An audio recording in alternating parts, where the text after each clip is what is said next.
আমাদের উপর জুলুম করা হয়েছে, এটাকে আমরা সহ্য করে নিলাম। আমাদের ভাইদেরকে হত্যা করা হয়েছে, সেটাও সহ্য করে নিলাম। আমরা আমার সন্তানের লাশ কাঁধে তুলে নিয়েছি, সেটাকেও আমি হাসি মুখে বরণ করে নিলাম। আমাদেরকে অপমান এবং লাঞ্ছনার সব ধরনের ষড়যন্ত্রের সম্মুখীন হতে হয়েছে, সেটাও আমরা হাসি মুখে বরণ করে নিয়েছি। কিন্তু আল্লাহর জমিনে আল্লাহ এবং তার রাসূলের কোনো অসম্মান এক মুহূর্তের জন্য আমরা বরদাস্ত করে নেব না। আমরা আমাদের সর্বোচ্চ ত্যাগ এবং কোরবানি স্বীকার করতে প্রস্তুত রয়েছি, জীবন দিতে প্রস্তুত রয়েছি। আল্লাহর জমিনে আল্লাহর দ্বীনের ঝান্ডা সমুন্নত করেই আমাদের যাত্রা থামবে ইনশাআল্লাহ। হয়তো শাহাদাত, নয়তো খেলাফত ইনশাআল্লাহ। আসসালামু আলাইকুম ওয়া রাহমাতুল্লাহ। আলহামদুলিল্লাহি ওয়া কাফা ওয়া সালামুন আলা ইবাদিহিল্লাযীনা ইসতাফা। আম্মা বা'দ।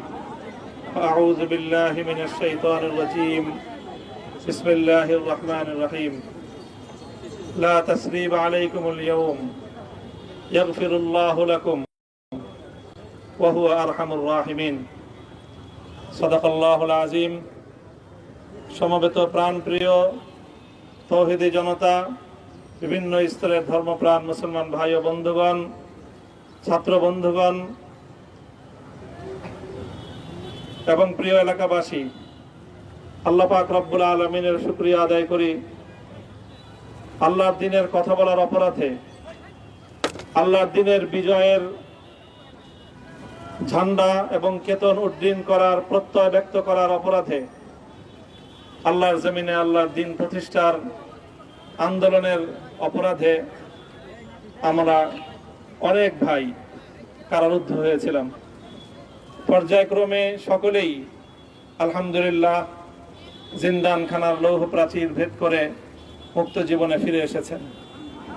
সর্বশেষ আজ আমার মুক্তির মধ্য দিয়ে 2021 সালে হেফাজতে ইসলাম বাংলাদেশ এবং এদেশের আলেম সমাজের উপর ইতিহাসের অন্যতম এক গভীর ষড়যন্ত্র এবং চক্রান্ত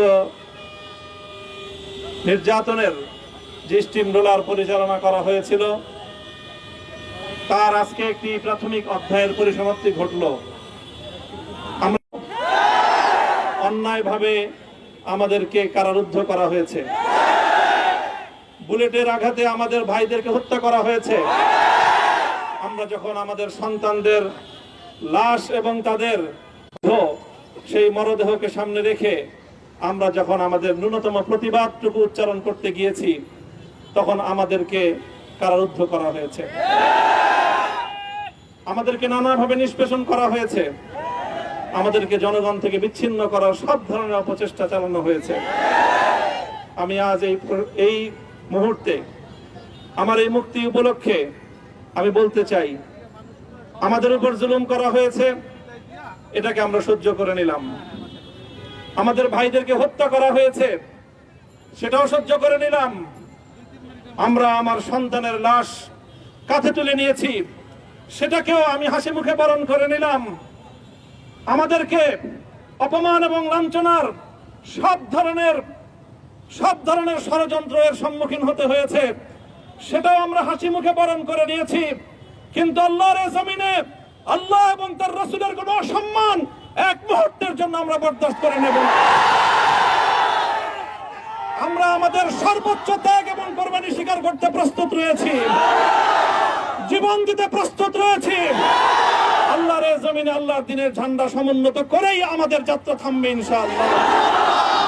হয়তো শাহাদাত, নয়তো খেলাফত ইনশাআল্লাহ। আল্লাহর জমিনে খেলাফত প্রতিষ্ঠার যে আওয়াজ আজ পৃথিবীর দিকে দিকে উচ্চারিত হচ্ছে, সে আওয়াজ বাংলার জমিনে খেলাফতের এই আন্দোলনকে চূড়ান্ত গন্তব্যে পৌঁছাবে ইনশাআল্লাহ।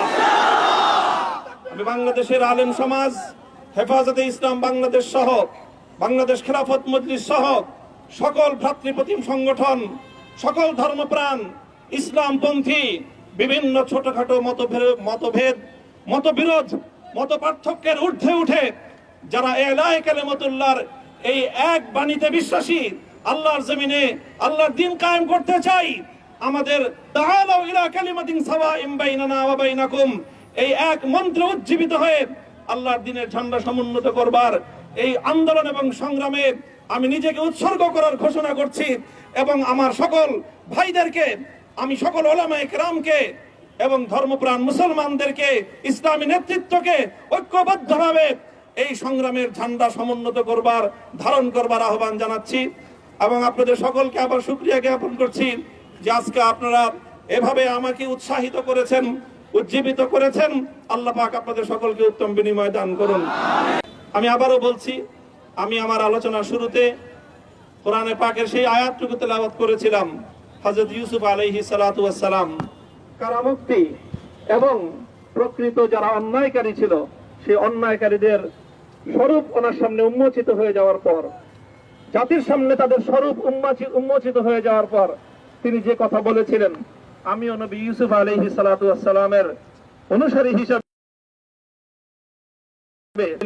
কণ্ঠ মিলিয়ে এই কথাই বলতে চাই, লা তাসরিবা আলাইকুমুল ইয়াউম, ব্যক্তিগত আক্রোশের প্রতিশোধ আমরা কারো কাছ থেকে গ্রহণ করব না। সকলকে আহ্বান জানাই, মাদ্রাসা, স্কুল, কলেজ, ভার্সিটি, কোন শিক্ষা ব্যবস্থার ছাত্রদের মধ্যে বিভেদ করার বিশ্বাসী নীতিতে মামুনুল হক বিশ্বাস করে না। আসো, স্কুলের ছাত্র আসো, আমার মাদ্রাসার ছাত্র পাশে দাঁড়াও, কলেজ থেকে আসো, ভার্সিটি থেকে আসো, তোমরা হাতে হাত মিলাও, ইনশাআল্লাহ দেশের স্বাধীনতা অক্ষুণ্ণ থাকবে। এদেশের ইসলাম এবং হাজার বছরের যে সাধনা সংগ্রাম, সেই সংগ্রাম বিজয়ী হবে ইনশাআল্লাহ। এই জনপদ ইসলাম এবং মুসলমানদের জন্য হাজার বছর ধরে এখানে কালেমার ঝান্ডা সমুন্নত করবার জন্য আমাদের পূর্বপুরুষরা যে সংগ্রাম করে গেছেন, সেই সংগ্রামকেই আমাদের কাঙ্ক্ষিত গন্তব্যে পৌঁছানোর জন্যই আমরণ এক সাধনা আত্মনিয়োগ করতে হবে।